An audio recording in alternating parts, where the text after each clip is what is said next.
History of photosynthesis. Although this important process has existed since the beginning of time, everyone was totally oblivious of its existence, and it wasn't discovered until the 18th.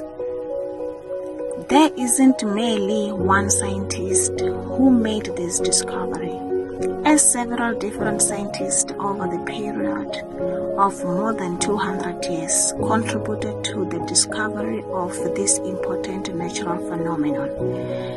There must be something in the water.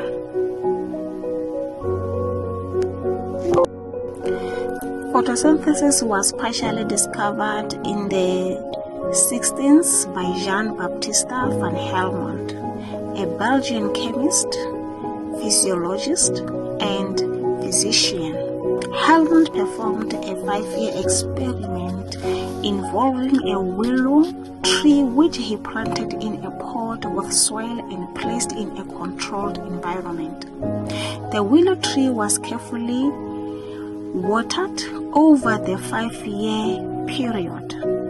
At the end of his experiment, Helmont concluded that the growth of the tree was the result of the nutrients it had received from the water and not the soil.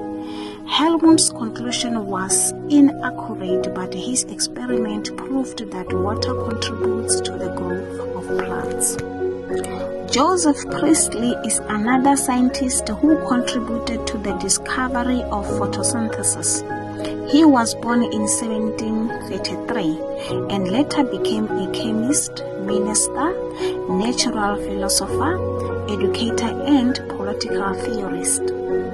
His experiment included placing a lit candle inside a closed jar. The flame quickly went out and Priestley concluded that the air inside the jar had been injured. He conducted similar experiment with mice and concluded that the mice had also injured the air. Priestley later discovered that plants could be used to restore air that was injured by the candle and the mice. In 1774, the result of Priestley's experiments were published in Experiments and Observations of Different Kinds of Air, Volume 1, although Priestley did not know it at the time.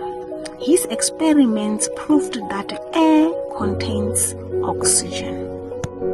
In 1796, Jan Sennebier, a Swiss botanist, pastor, and naturalist, demonstrated that plants absorb carbon dioxide and release oxygen with the help of sunlight.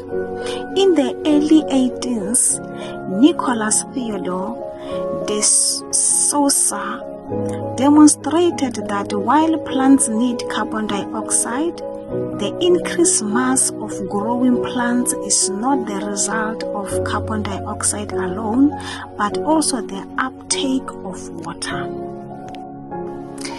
In 1840s, Julius Robert Mayer, a German physician and physicist, stated that energy can be neither created nor destroyed. This is known as the first law of thermodynamics. He proposed that plants convert light energy into chemical energy.